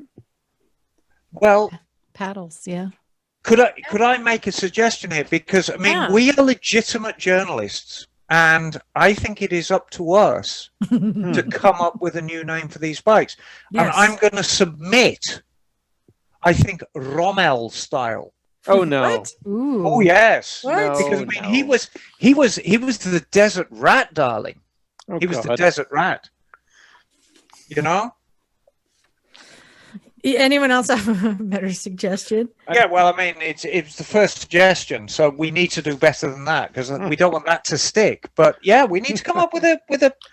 So, Muscle Scrambler is kind of cool, or Scrambler Brat, or Urban Musk. Adventure. It sounds like these Scrambler. are all very appropriate names. Which one do you pick? You pick, Douglas. I'm assigning you I'm to be the leader in deciding. I'm partial what to everyone- Muscle Scrambler, Muscle Scrambler. I kind of like Muscle Scrambler. Yeah. like a cafe muscle scrambler. Because it is It's- muscle. They're using big engines. They're not using Right. small. They're using And big they're engines. They're using Yeah. styles from a few different genres too. And if you define a scrambler, Emma, how would you define classically? What is the definition of a scrambler? Well, a Scrambler's an off-road bike. It can be either 2 or 4-stroke. But I mean, it was a very, very loose description. Its spiritual home is off-road, preferably in muddy terrain. It was So if you go back to the 1960s, the traditional scrambles were almost all 4-stroke bikes. They had knobby tires, ridden mostly in mud, and had not massively high clearance, but higher clearance than traditional bikes and higher fenders, Right. so that they didn't Yeah. get choked up with mud. I Now, mean, the other thing too about the Scrambler, to my mind, that I kind of associate with it is the high pipe. Right. Is that a requirement, or is that more of like an option? Well, I mean, of course, it's a requirement because you are going up and over. But traditional scrambles, it's not going over rocks and super rough terrain. Mhm. It's more like just boggy terrain. Right. So like the more traditional scrambles didn't require a high pipe then. Although Right. a lot of them had, because it Right. just gets it up out of the way. It helps, yeah. Yes. No problems that way, yeah. I mean, basically, you take a Triumph Bonneville and you put some knobbies and a high pipe on it. You got a scrambler, right? Right. So scrambler, to me, the definition is a off-roadable street bike, Mm-hmm. right? So that seems, I think I'm kind of agreeing with Douglas. Muscle Scrambler seems Yeah. like the proper definition. I'm kind of liking it. I'm going to throw out one more: Apocalyptic Hooligan. Oh, it's nice, but it's too long to say. Come on. APOC Hooligan. No. APOC Hooligan. would be all right. APOC-again. Apocalyptic. APOC Hooligan would be acceptable. in my opinion. APOC Hooligan? Yeah. Okay, I think now we have to take a vote between Muscle Scrambler and APOC Hooligan. Jim, how do you vote? Wasn't APOC Hooligan shot with Biggie Smalls? Oh I God. saw a documentary about that. Oh, Saw it on the TV. Okay. John, what's your The vote? Google. Muscle Scrambler. Okay. Emma, what's your vote? let's do Muscle Scrambler. I think that's good. Bagel? I'm with Muscle Scrambler. Oh, man, no love. All right. Michelle, you get the deciding vote. I'm okay being the minority. APOC Hooligan. Hey! Apocalyptic Hooligan. Because I I'm said it also- looked like Mad Max, that first one. I know. I'm also going to go with APOC Hooligan. Nice. Oh, Mhm. shoot. All right. That's 3-3 because Jim 3-3. didn't actually vote. He told a joke. So how about let's- APOC Scrambler. Apoc Scrambler, son. There you go. Mm. Ape Scram. That's what we call it back in the day. I think this is a great thing to Ape ask Scrammer. our listeners to help us. So if you have a suggestion for this type of bike, or you want to vote on Apocalyptic Scrambler, Apoc Scrambler, or no, Apocalyptic Hooligan or Muscle Scrambler, Or Apocalyptic Scrambler. Yeah. Either one. or Bingo Bongo Bang, as Jim would say. But in any event, we clearly should not be in charge of these things, so we need to open this up to a wider audience. Send us an email, recyclemotorcyclegarage@gmail.com, and let us know what you think. I love that there's a new vein because, I mean, shoot, Emma, how many new styles of bikes have you seen over the years? That doesn't happen that often. Not really. A whole new genre. You're always going to get people who build their own bikes. I like to think a lot of the stuff that I build doesn't really fit in any category because they look like cafe bikes, but I put big bars on them. I'm just curious, Emma. It just made me think that there's still room for some new stuff. What would you call There's always room. something with a Vespa driveline, 8 hangers, and knobby tires? Death trap. Don't encourage them. Don't encourage them, Emma. You don't have to include the knobby tires and the ape hangers with that. Didn't we see that at the? Didn't we see that at The Vetter's V word. secret lab? The V word. Yeah. Death trap. How about a moped with a raked front end? Oh, that exists. We've had them yeah. in the garage. Oh, Um, yeah. Like a straight up motor bikini? Yeah, that's is it Yeah. Moped Army? Yeah. Yeah, Moped Oh, Army. They do all Yeah, sorts right. of crazy stuff. Bagel, what about in the scooter world? What do you think is the next trend that we should see in the scooter world? Breaking out of the asylum should be the next trend. Well, I really hope that the next trend is going to be like Vespa Cross, Scooter Cross.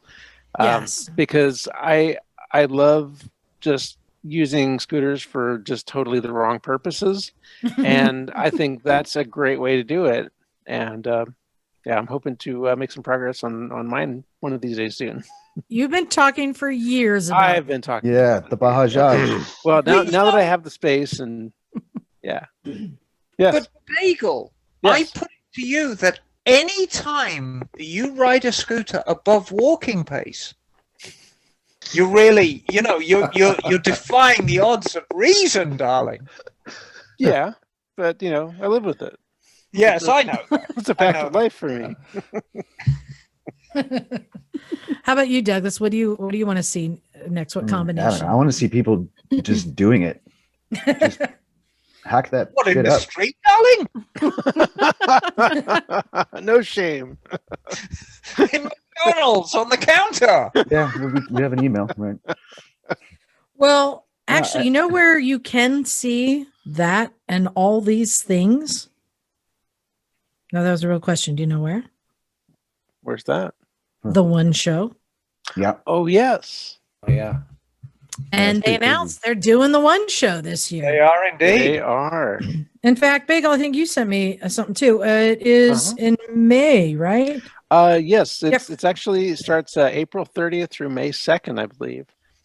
And they, from what I've heard, they're doing it at an outdoor location. I don't know exactly where, but yeah, it is on from what I'm hearing. Oh, so they changed the venue to outdoor. Ooh. I don't know. Yeah, I don't know where, but apparently it's going to be outdoors. Ooh. I have an announcement. Yeah. Turbo has been accepted for the One Show. What? Oh, yes. How exciting. Does this mean My you're coming, gosh. Emma? So I received the email yesterday. Now, I mean, there's a few things that I need to check off before I do the RSVP. It couldn't have come at a worse time with the shop. Mm-hmm. And also is Turbo hasn't actually been washed in 6 months. And for those who don't remember, can you tell everyone what Tubbo is? Turbo is my pearl pink with Hello Kitty graphics, turbo under Goldwing. Which Yes. Well, that's amazing. yeah, it's quite a beast. It's definitely a device. But it hasn't had a wash in 6 months. So I'm not entirely sure if I need to pull the cover off and see how disgusting it looks, which I will probably do tomorrow. And if I think I could polish it up and actually do something with it, yeah, I'll take it up to the one show. Well, Sweet. there you go. Well, I hope to see you there then. It would be nice, but you know, in the time when I submitted it, it's not my best bike anymore. Hmm. And But it still is worthy of the one show. yeah, I like to. I think if I can clean it up to any kind of standard, I think it might do quite well at the one show because it kind of ticks all the boxes. Can I make one recommendation you may want to do? Well, you were the last misfit to see it, so yes. You should put some knobby tires on it. High five. Some TKC 80s on it. And some ape hangers, and then it'll be perfect. Well, it's practically got ape hangers on it now. It's got the big Z1 bars on it, so it's definitely. But yeah, I think I should be able to clean it up well enough. But Well, that's big news. I don't think I'm going to be able to go. It's still a little too early to travel safely, I feel, for me. But I think that's a huge opportunity for people like Bagel already up in the Pacific Northwest, because it'll be a much smaller event. Because, I mean, Doug, you remember you went years ago. That was a lot of fun. It got bigger and bigger every year and got crazier and Well, with crazier. Jim. Yeah. Yep. Yeah. And I'll be fully vaccinated by then too. So. And so to have it be hopefully like a little bit smaller attended event will just give you more room to really just talk to people, see every bike, you know, and mingle and have fun. And especially if Emma's there, that'll be awesome. So it's nice to know. At the end of the day, and I want to make this clear, if I decide not to go, it's an 11-hour drive. Yeah. Mm-hmm. So At it's least. kind of chuck turbo in the back of the Elky, drive 11 hours, do 3 days, 11-hour drive back. So, you know, it's like I say, it's a terrible, terrible time with the shop. I'm extremely busy right now. Well, I'll tell you what, if you can find somebody to help you with the driving, we can all talk about getting an Airbnb up there or something. Okay. All right. Well, I'm going to take an opportunity to have Michelle read another email while Emma gets up and turns on the lights. Very good. Yeah, I right. remember last week.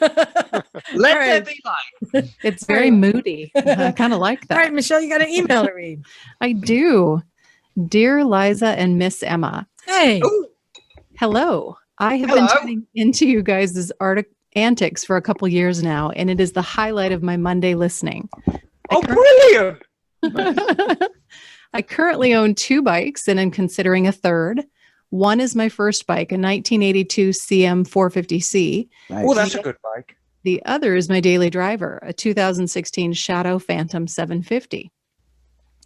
I asked this question of the two of you because in last week's podcast, I heard Liza briefly mention that she used to own a CB 900C, and Emma is just a fountain of knowledge from which I wish to have the smallest of sips. I have the opportunity to purchase one of the aforementioned CB 900Cs for about $1,000.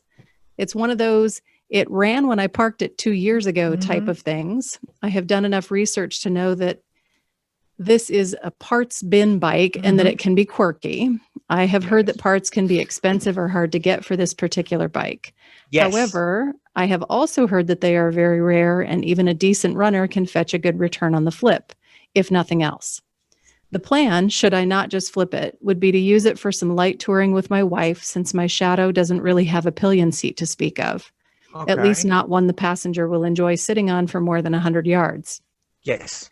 We live in Eastern Oregon and have some amazing 2-lane blacktop that she will never come along with me to see because of that pillion seat. She says it's just terrifying once we get above town speeds. The bike in question has a sissy bar, saddlebags, and I believe a real windjammer, so she won't feel like she's coming off the back end like she does on the Shadow. Yeah. Nice. My question is twofold. Assuming this guy prepped it for storage and it actually still starts, is it worth it? And is there any truth to the rarity value of them? Any other thoughts or advice that you may have on the CB900C would also be very welcome. Unfortunately, I didn't think to take any pictures when I saw the bike the first time, as it's in a town about 45 minutes away, and I haven't made it back over to see it again. Thank you in advance for anything you may have to offer, and as always, give it the beans. Give it the beans. Give it the beans. No, it's a complete death trap, darling. Stay away from it. So let's talk about the CB900 Custom, because there's a lot of little details on that bike that are common just to that bike. It's a shaft drive bike. It's got a 5-speed transmission, but it's got a high-low on it. So it's actually got a 10-speed transmission. Can't shift it on the fly between high and low. So basically what you do is you're sitting at the traffic light in neutral, you reach down to your bottom and you decide whether you want to put it in low, in which case it's going to top out at about 80 miles an hour and you're going to take off like the clappers, or you put it in high and then you just row up through the gears. They're rare, but they're not super rare. They're not any more rare than any other custom from the 80s. Sitting for 2 years, carbs are going to be gooed up, tanks are going to be gooed up. They're good bikes. They make good power. Douglas, do you remember how much fun we had with that CB900C? Yeah, when it was a farm bike. Yeah, that was a fun bike. It was a very fun bike. It rode really well. The power vision was smooth. It was always had more to give you too. So yeah, I liked it. They are long bikes. I seem to recall that I was able to shift between the high-low. That's what I thought too. On the fly, yeah. The way I described it is it's got 2 shifters, which is the really weird thing, right? And basically if you put the rear one in the low, then you've got gears 1, 3, 5, 7, 9. And if you shift the rear one up, now you're working with 2, 4, 6, 8, 10. Yeah, I mean, you could look at it like that. And I found it to be really cool when riding up in the hills, when you know how sometimes when you're on a bike and it's not the right gearing, so you're having to like shift constantly in and out of turns. But then I was able to just kick it up to like 2, 4, 5, 6, 8, or 2, 4, 6, 8, 10, and it was perfect. And I was able to just engine brake in, roll out, engine brake in, roll out. Nice. I like the tank on it. The styling is really cool. If the carburetors do need any parts or fixing, it's a super sport, right? Super sport carburetor. Yeah. There it is a bin part, but I think the only thing unique to that, other than that second shifter, is the tank looks almost like a Triumph tank a little bit. It's got a Triumph look to it. Yeah. You know, it's Honda were kind of looking for their cruisers. They were kind of looking for their style with those things. It's a power cruiser. Yeah, it's a power cruiser. There's a little bit of information missing. Is it worth it? I mean, how much is it? Is the question. So, and I can tell you, to jump in, I thought it was a cool looking bike, and I would like to see that as a future collectible. But I can tell you, I got mine free because they had stopped riding it. It was just parked on their ranch. And they had a second one, the CB1000C, that goats on their property had been ramming. And no one cared enough to move it. And they rammed it over the edge into a ravine. And they're like, "You're welcome to the one down there too." Oh, wow. Like, no, I'm good. So value is hard. No one really cares or likes these bikes. I don't think 1980s Honda Cruisers are ever going to be super valuable bikes. Yeah. And it gives me an opportunity to talk about accessories, because there's this thought that because it has got $1,000 worth of accessories on it, makes it worth $1,000 more. Accessories don't add any value to your bike at all.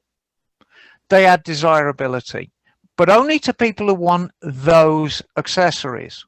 Yep. Generally, the bikes that fetch the most money are the bone stock ones in the best condition. So if you've got a completely stock paint job, chrome, everything, low mileage example of a bike that's in perfect original condition, you will actually fetch more money than one that's all kitted out with accessories that a potential buyer might not want. That said, it sounds like it's got the good stuff on it. I mean, it's got a windjammer on it. It'd be nice if it was a real windjammer. There was a ton of knockoffs back in the day. Carol, who's Craig Vetter's wife, is doing quite a good business doing parts for windjammers.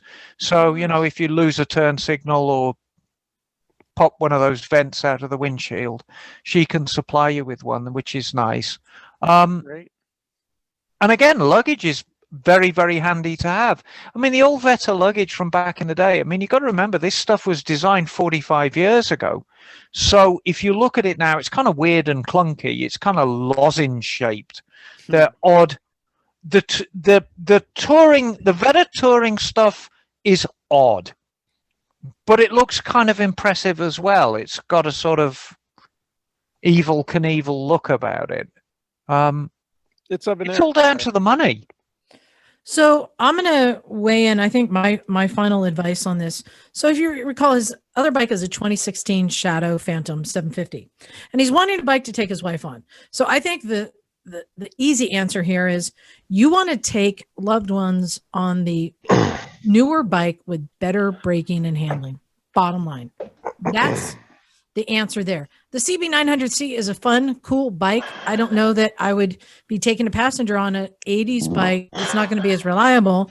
Right. I would instead look at getting a new seat for the Shadow Phantom because it has a kind of a stiletto style seat, not real comfortable for a passenger. You can get a, I think like Mustang makes a dual steering seat with a sissy bar. You can get added. Nice. And now you've got a better bike for day rides. There you go. Yeah, because I mean, the thing is, you've got CB900C, like 600 pounds. Mm-hmm. Add a windjammer to it, add the luggage, you've got another couple hundred pounds. So you're already up to 800 pounds. Put a couple of people on it, you're over 1,000 pounds with 1980s brakes. And 1980s brakes just weren't what we got now. Right.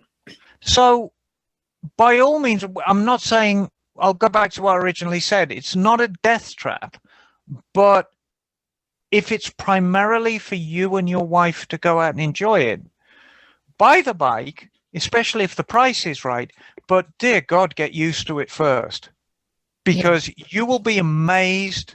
Compared to your Shadow, you're going to be amazed how bad the handling is and how bad the brakes are. Or let's just go out on a limb. Here's another plug for it. Just buy a KLR. You can ride a passenger quite comfortably on a KLR. The cockroach of motorcycles. Aren't they? All answers turn. They really are. We got time for one more email, and this one is from Edward, and he says, "Hey, Misfits, I started Hello, Edward. Your show. Hey, Edward. About the same time that at age 52, I got my first ever motorcycle just last year, and he's having the time of his life." He says, "You're always encouraging us listeners to write in with our questions or topics we'd like to discuss. So here is mine. I would love to hear the Misfits' take on the bike that everyone seems to love to hate. This would be the 88 to 07 pre-gen Ninja 250. So this has been my first bike. It's an 06. And other than wanting it to be able to cruise down the expressway for long stretches a little better, I think it's pretty damn near perfect. Cheap to buy, own, repair, and insure. Plenty quick for real world riding, super nimble, relatively easy to wrench on, perfectly happy to scrape a peg if that's your thing, and 80s retro cool styling. So in all fairness, I've only ridden my Ninja and a Suzuki TU 250 we had in my rider class. So I don't have a lot to compare it to. So please either convince me why I want to spend a few $1,000s to upgrade to something else, or help me to convince the world that the old Ninja 250s are underrated gems that deserve more respect. Either way, I maintain that if someone can't have fun on a Ninja 250, the problem is the rider, not the bike. It never fails to get me grinning like an idiot. The idiot part of that comes naturally to me, but the grinning is all coming from the Ninja. No, they're great bikes. Where on earth did we get the reputation that we didn't like Ninja 250s? I think it must have been Liza. So I can say that I kind of mocked Ninja 250s for many years until I rode one. Douglas, you remember when Donut had his Ninja 250? How could I forget? A newer one. And I actually, he left it at the garage and I took it for a ride. And I was actually pretty impressed with how much power it had and how fast I could get it and how much fun it was. You've got to grab it by the neck and squeeze to get it to do that. But you can do that. Yeah, you can do that. Yeah, you can there's do a that. long way to go on a Ninja 250.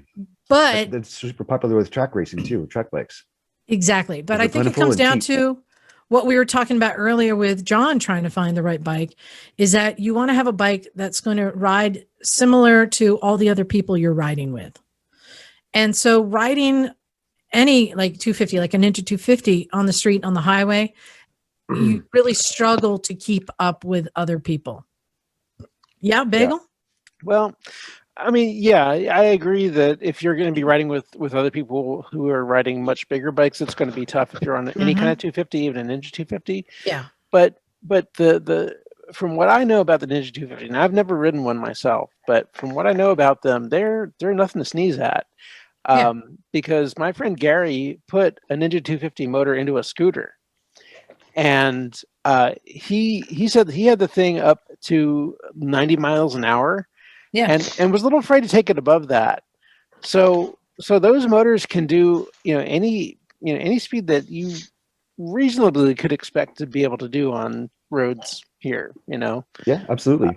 So, it's that it seems like it's a very versatile bike to me. Yeah, it is a capable bike. And if you are a solo rider, then you don't need anything else because it's bringing you joy. True. But one thing I'll say though is be careful. Don't get on a bigger displacement bike because as we know, leader bikes are intoxicating. I think Emma's told me one time, and it's true. I mean, they're all great until you get a taste of what power can be, and be careful. However, I'm gonna throw a wrench into Edward's little world because the Ninja 250 is an amazing little bike. And it does absolutely everything that he says it does. Mm-hmm. But the Ninja 500 is just a lot better. What was that? The EX 500? Mm-hmm. Yeah, the Ninja 500 is an amazingly capable bike. And like the Ninja 250, it's been around forever. There was an EX 500 that had been passed around the vampires and been painted so many times. This is the one that Megan ended up with. Yeah. So she sanded it down and went through about 8 different layers of paint, different colors. What I'm saying is it finally ended up with Megan, and we did a bunch of work to it. We got it ready to go, running, because it was sitting for a long time, gave a paint job and everything, put it all back together for her. And she gets on it for the first time to go ride it. I surprised her with it. And she gets on and crunch as it started.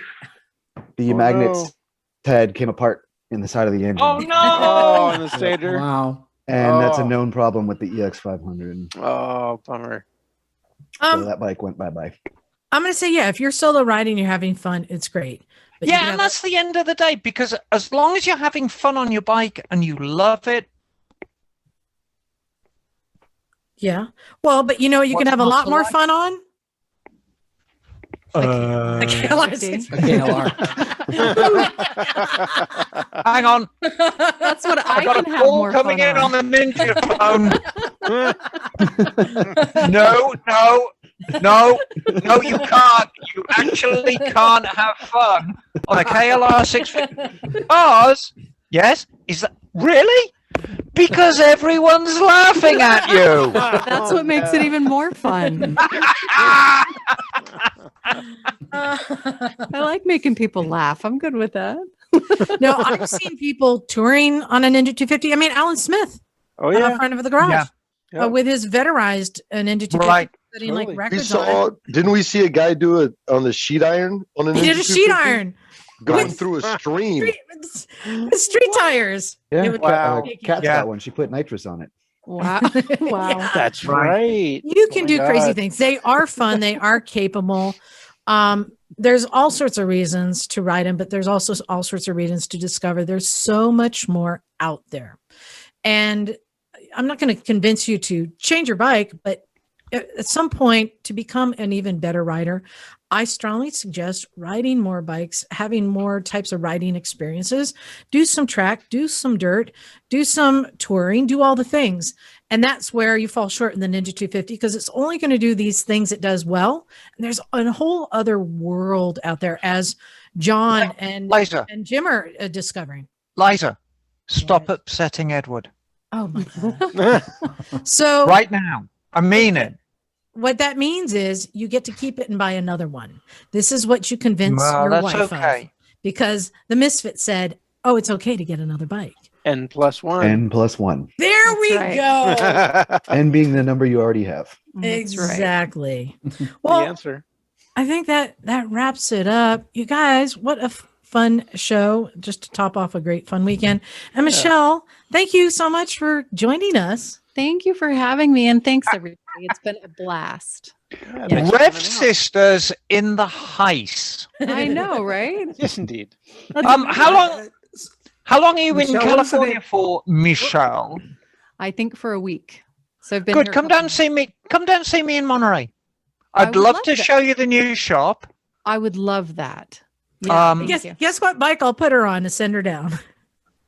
Could it be? Hang on. The phone's ringing. Yes. Yes, the Ninja phone is ringing. It's going to be a KLR 650, isn't it? Bing, bing, bing, bing, bing. Yeah. So, Michelle, what is the name of your hotel and where is it? And if people want to book a time there, what do they do? I have the Chalet Motel in Custer, South Dakota, and there's a website for it. I'm open seasonally, so I open mid-May through mid-October, and the website is chaletmotelcuster.com. And yeah, you can book on the it's website. biker friendly. It is biker And- friendly. Yeah. No I- hanky panky because it ain't that kind of joint. Well, So no, you're no, saying- you You can can't have crash your hanky dirt bike panky. there, though. You There's So can you're not- saying we can roll the bikes into the rooms and then do our hanky panky? No, that's where I draw the line. Hanky panky's okay, but no bikes in rooms. Well, how am I going to do hanky panky with it on my bike?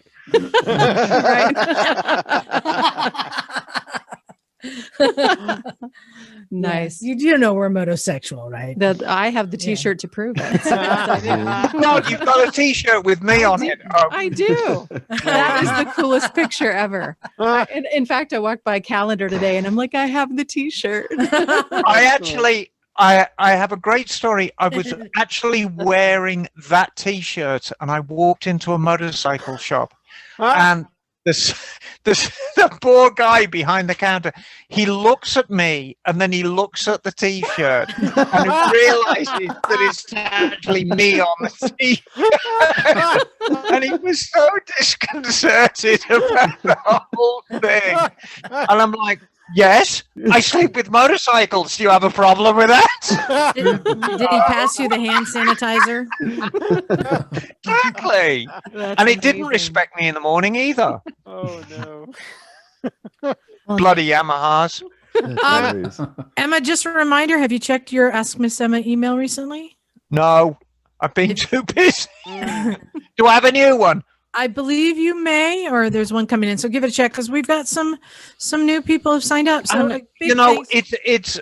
I want to have this opportunity. Thank you so much for trusting me to answer your Ask Miss Emma emails. I'm so diligent normally. I am just so overwhelmed and busy right now. I'm building a motorcycle shop from scratch. I mean, from scratch. I am just so stupidly busy. It's untrue. I'm stressed. I haven't got enough hours in the day. I'm hemorrhaging money. Emma, simmer Please down. be patient. Simmer down. Yes. You're all caught up on emails. Oh, thank God. Having a new one come in because we had some new subscribers. So that's an opportunity to thank all of our Patreon subscribers. Thank you so much for everything you do and keeping it going. I used a little bit of the money. We had charcuterie today at the garage. Yeah, Ooh. very classy. Fancy. Gourmet day at the garage. Yeah, so I might have to do charcuterie every week. I like that. Except somebody's pronounced it charcuterie or something. That's what goes on in Michelle's hotel. we don't have sharks out there. Well, No charcuterie. No charcuterie. I'm just trying to keep up with the Cleveland Moto guys because I know they have charcuterie on the regular. So That they do. Nice. But and big thanks to all of our listeners. Keep those emails coming. Give us your questions and let me know, what kind of style of bike you want to see. And we'll keep you up to date on Mototown. What's your opening date, do you think now, Emma? Well, I mean, I'm deep in permit and license land. I'm still waiting for my Bureau of Automotive Repair license, which I should be getting this week. And then I do the final submit to the city of Marina, who basically give me permission to operate in Marina. And I have to be inspected by the fire department. So that'll be fun, having some firemen play around in my knickers. Ooh. And then... Can I come in on that Inspecting day? your knickers. yeah, no, so the property is inspected for the fire department, which I know it'll pass because it's all metal. And I've just got giant fire extinguishers everywhere. But the police actually do a report of the impact of traffic on Marina, which again, I should be okay because I'm the first building in Marina. So it's not really encroaching. And then it's just a case of sign the permit. That's a long story for a short drink of water. I think mid-May is going to be the official opening date. Okay. And Bohemian Saint's going to play the opening gig. So I'm actually getting a band to come and play. We're going to have a big party and it's going to be brilliant. I'm looking forward Hello? to it. Yep. Oh, I had a looking message. forward It said it's going to be very, very good. Cool. Well, I think on that note, I think we're ready to get out of here. Thanks again, everyone. Michelle, you're going to have to figure out how this works. I'm about to say something. Things are going to happen. Everyone, when I point at you, it's your time to go. Ready? All right. Thanks, everyone. This is Liza. Bagel. Emma, darling! I can't tell you. Oh, shit. Douglas. Stumpy John. Naked Jim. Michelle. And we're out of here. Cool. Cool. All right. You guys are awesome. Thank you.